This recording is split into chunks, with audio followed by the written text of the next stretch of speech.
So hello everyone, हम पढ़ रहे हैं मॉडर्न इंडियन हिस्ट्री और आज का जो टॉपिक है वो है एंग्लो मराठा वॉर्स। इससे पहले हमने एंग्लो मैसूर वॉर पढ़ा और उससे पहले हमने एंग्लो बंगाल वॉर्स पढ़ा था। तो ईस्ट से साउथ और अब साउथ से वेस्ट की ओर बढ़ते हैं।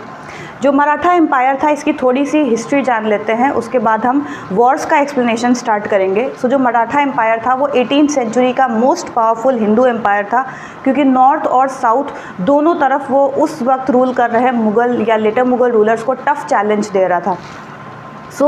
ये सिर्फ और सिर्फ मराठा ही स्टेट में लिमिटेड नहीं था, जबकि बहुत बड़ा एम्पायर था। इंडियन सबकॉन्टिनेंट का 70 to 75% एरिया कवर करता था मराठा एम्पायर। मराठा एम्पायर को बिल्ड किया था शिवाजी ने 1627 में, बट जो शिवाजी के सक्सेसर्स थे यानी उनके जो बेटे थे और जो पोते थे छत्रपति शाहू जी और शिवाजी टू, ये काफ़ी वीक साबित हुए मराठा एम्पायर को एक्सपैंड करने में। तो उनकी जगह उन्हीं के प्राइम मिनिस्टर्स ने, या जिनको मराठी में पेशवा बोलते हैं, उन्होंने ले ली थी, क्योंकि पेशवा जो थे वो ज़्यादा वाइज थे, ज़्यादा इंटेलिजेंट निकले। शिवाजी की लीनिएज के जो सक्सेसर्स थे उनसे ज़्यादा पेशवास इंटेलिजेंट एंड स्मार्ट निकले थे। सो व्हाट हैपेंड कि जो शिवाजी के सक्सेसर्स थे यानी उनके जो परपोते थे शाहू जी, छत्रपति शाहू जी, ये सिर्फ नाम के रूलर रह गए थे और जो रियल पावर होती थी, सारी की सारी एडमिनिस्ट्रेटिव पावर हो या मिलिट्री पावर हो या फिर फाइनेंशियल पावर हो, वो पेशवा के हाथ में आ गई थी। तो जो पहले पेशवा थे वो थे बालाजी विश्वनाथ।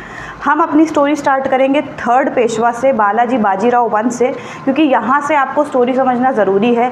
हर एक कैरेक्टर को अच्छे से सुनिएगा सो दैट आपको first Anglo Maratha war, second और थर्ड समझ में आए। पूरी की पूरी जो मराठा कॉन्फेडरेसी थी वो 5 स्टेट्स में बटी हुई थी, यानी सिंधियास में, भोसलेस में एंड होलकर्स में एंड पेशवास, ये सब मिलकर मराठा एम्पायर को रूल कर रहे थे। बट जो पेशवास थे उनकी कैपिटल होती थी पूना, और यही वो थे जो मेन प्राइम मिनिस्टर हुआ करते थे शिवाजी के सक्सेसर्स के। अब मैं इनकी फैमिली हिस्ट्री बता रही हूँ जो आपको बहुत ध्यान से सुननी है। थर्ड पेशवा जो थे बालाजी बाजीराव, उनके 3 बेटे थे और उनका एक छोटा भाई था। छोटे भाई का नाम था रघुनाथ राव और जो 3 उनके बेटे थे उनका नाम था विश्वराव, एंड जो मिडिल वाला बच्चा था उसका था माधव राव और जो सबसे छोटा बेटा था उसका नाम था नारायण राव। 3 लड़के थे, याद रखिएगा। बालाजी बाजीराव का एक वन था, एक भाई था रघुनाथ राव एंड 3 बेटे थे विश्वराव, माधव राव एंड नारायण राव।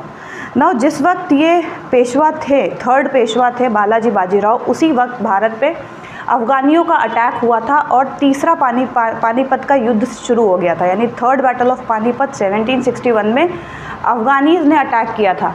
और अफ़गान का एक पश्तून था अहमद शाह दुर्रानी, जिसने इंडियन नेटिव मुस्लिम रूलर्स के साथ मिलकर एक अलायंस बनाया और मराठा पे अटैक कर दिया था।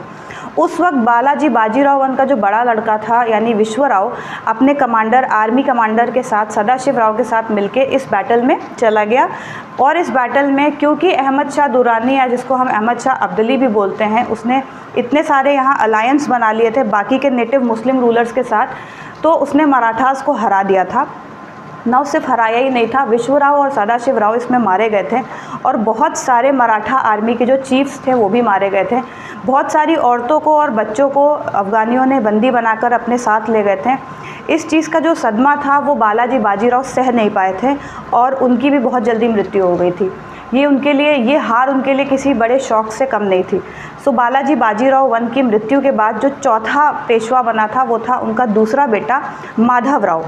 माधव राव बेटा बना। ये बात उनका जो भाई था रघुनाथ राव, उसको बहुत बुरी लगी, क्योंकि उसने सोचा कि पेशवा मुझे बनना चाहिए मेरे भाई के बाद, ना कि उसके बेटे को जो मुझसे छोटा है। रघुनाथ राव ने एक साजिश रची और माधव राव को मरवा दिया। उसके बाद बालाजी बाजीराव वन के कुछ बहुत ही वफादार लोग थे जो चाहते थे बालाजी बाजीराव के जो वन के जो बेटे हैं वही पेशवा बने, ना कि रघुनाथ राव। उसी के बेटे बने और उनके ही बेटों के बेटे आगे पेशवा बनते जाएं, रघुनाथ राव के नहीं। इसीलिए जब माधव राव वन ख़त्म हो गया तो उसके जो छोटा भाई था, सबसे छोटा जो बेटा था नारायण राव, उसको पेशवा बना दिया गया। अब ये बात रघुनाथ राव को और ज़्यादा बुरी लगी कि ये तो और सबसे छोटा बेटा है, ये पेशवा बन गया बजाय मेरे। तो रघुनाथ राव ने एक साजिश करके सबसे छोटे भतीजे को भी अपने मरवा दिया।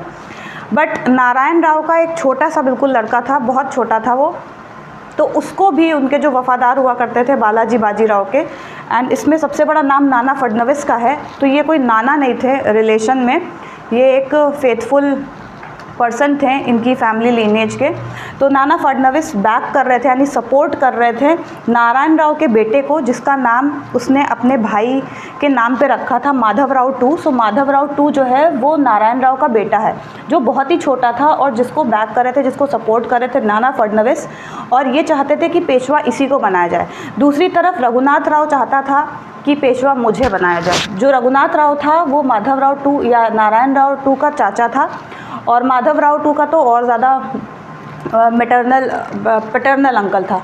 सो रघुनाथ राव का जो बेटा था बाजीराव टू, अभी इसकी बात हम नहीं करेंगे क्योंकि अभी ये भी छोटा ही है, बट रघुनाथ राव खुद चाहता था कि मैं पेशवा बन जाऊं। सो इसीलिए इसके पास कोई सपोर्ट नहीं मिला जब, तो फिर ये ब्रिटिशर्स के पास गया, और उस वक्त वहाँ पे जो ब्रिटिश प्रेसिडेंसी थी वो बॉम्बे प्रेसिडेंसी थी। बॉम्बे की जो ब्रिटिश गवर्नमेंट थी उसने ट्रीटी ऑफ सूरत साइन कर ली रघुनाथ राव के साथ, जिसमें कि रघुनाथ राव ने प्रॉमिस किया कि सैलसट और बेसिन दोनों के दोनों हम ब्रिटिशर्स को दे देंगे। पहले तो प्रॉमिस कर दिया, बाद में रघुनाथ राव अपने वादे से मुकर गया, पीछे हट गया, उसका देने का ये मन नहीं था।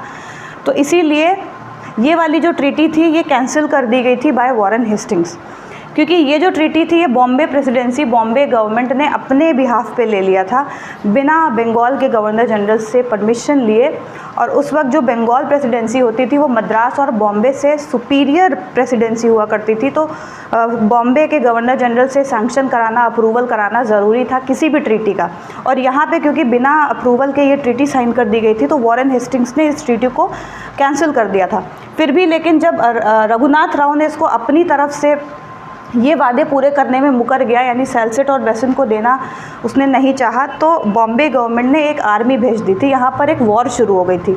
सो फाइनली एक और ट्रीटी, बॉम्बे की ही प्रेसिडेंसी यानी ब्रिटिश की जो बॉम्बे गवर्नमेंट थी उसने एक और ट्रीटी साइन की थी, treaty of Purandar with Nana Phadnavis, जिसमें कि ब्रिटिशर्स ने माधवराव टू पेशवा को एज पेशवा एक्सेप्ट किया और सैलसट जो था वो ब्रिटिशर्स ने अपने नाम कर लिया।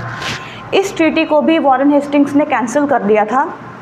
इसलिए कैंसिल कर दिया था अगेन क्योंकि वो बिना अप्रूवल के, बिना सैंक्शन के बॉम्बे प्रेसिडेंसी ने अपने ही बिहाफ पे ले लिया था, इस वजह से उस ट्रीटी को भी कैंसिल कर दिया गया था। नाउ बॉम्बे की जो गवर्नमेंट थी, बॉम्बे की जो ब्रिटिश गवर्नमेंट थी, उसने एक आर्मी भेज दी पूना में, पूना थी पेशवास की कैपिटल, सो दैट लड़के पूरा का पूरा जो पूरी प्रेसिडेंसी थी, मतलब पूरा जो पेशवा एरिया, पेशवास का जो एरिया था वो अपने नाम कर सके। सो इस वॉर को फाइनली, इस वॉर में साथ जो देते हैं पेशवा का वो सिंधियास देते हैं, और तो सिंधियास के साथ फाइनली वॉरेन हेस्टिंग्स एक ट्रीटी साइन करता है जब वॉर ख़त्म हो जाती है। वो ट्रीटी थी ट्रीटी ऑफ सालबाई 1782 में। ये ट्रीटी इंपॉर्टेंट है, इसके टर्म्स आप देख लीजिए क्या है। ये ट्रीटी पहली बार साइन हुई थी between Warren Hastings and Mahadaji Scindia.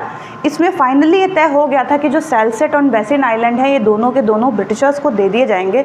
Madhavrao two जो नारायण राव का बेटा था उसको एज पेशवा एक्सेप्ट कर लिया गया, बट क्योंकि वो बहुत छोटा था तो नाना फडणवीस उसकी जगह पे एक रिप्रेजेंटेटिव, प्रतिनिधि की तरह काम करेंगे और फैसले उसकी जगह पे नाना फडणवीस लेंगे। 20 साल का पीस तय हुआ था कि 20 साल तक शांति बनाए रखेंगे ब्रिटिशर्स मराठास के साथ। और एक और पॉइंट तय हुआ था, ये इंपॉर्टेंट है, इस पॉइंट में मराठास ने ये भी माना था कि हाँ हम साथ मिलकर, यानी ब्रिटिशर्स के साथ मिलकर मैसूर स्टेट पे प्रेशर बनाएंगे टीपू सुल्तान पर।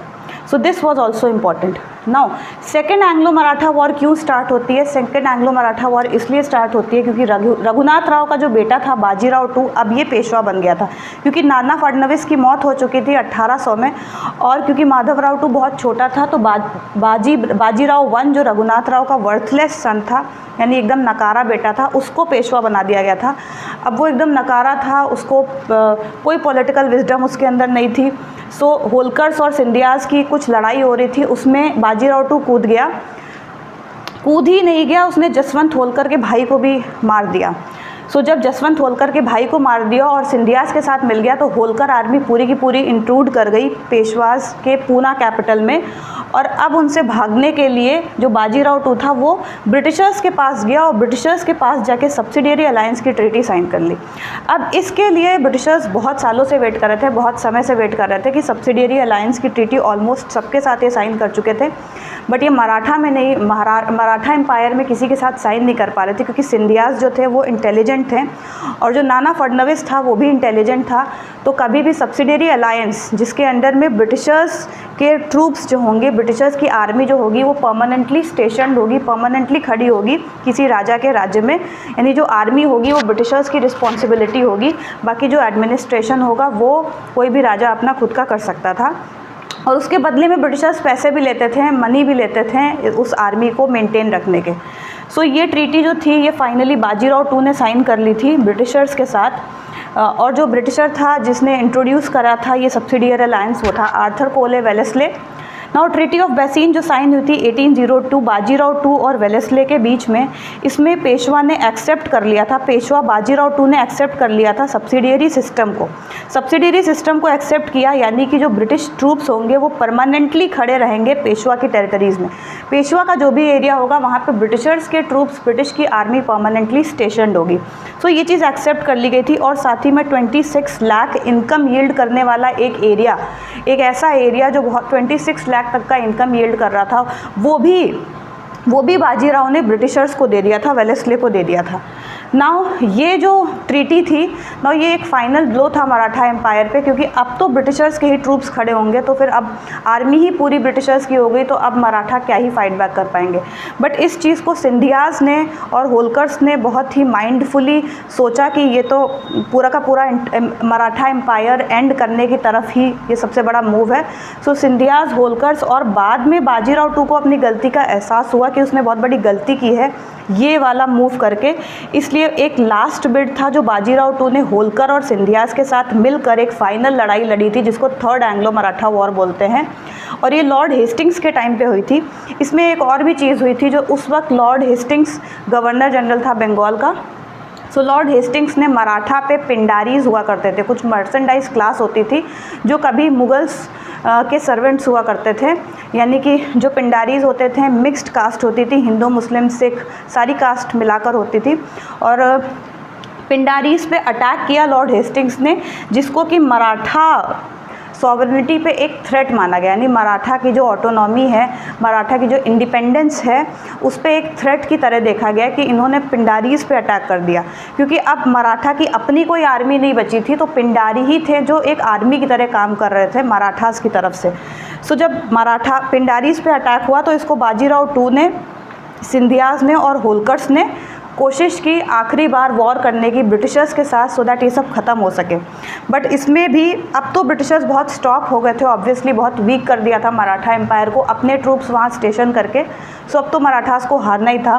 फाइनली मराठा एम्पायर बहुत वीक हो गया, तो उसको डिफीट कर दिया था ब्रिटिशर्स ने। लास्ट में 3 ट्रीटी साइन हुई थी, ट्रीटी ऑफ पूना पेशवा के साथ, ट्रीटी ऑफ ग्वालियर सिंधिया के साथ, और ट्रीटी ऑफ मंदसौर होलकर के साथ। इन तीनों ट्रीटी में ग्वालियर से, सिंधियाज से और पेशवा से सारे के सारे एरियाज़ जो थे वो ब्रिटिशर्स ने अपने नाम कर लिए थे। और 1818 में फाइनली जो पेशवाशिप थी उसको अबॉलिश कर दिया गया, यानी कि अब जो पेशवा की पोस्ट हुआ करती थी मराठा एम्पायर में, प्राइम मिनिस्टर पेशवा, उस पोस्ट को ही अबॉलिश कर दिया, यानी अब कोई पेशवा बनेगा ही नहीं। So last Peshwa Bajirao two था, जिसने एक सबसे बड़ी गलती की ट्रीटी ऑफ बेसिन साइन करके, और इसके बाद कोई भी पेशवा नहीं हुआ कभी। सो अगर आपको ये वीडियो समझ में आया हो तो thank you so much. Like and subscribe the channel for more such videos.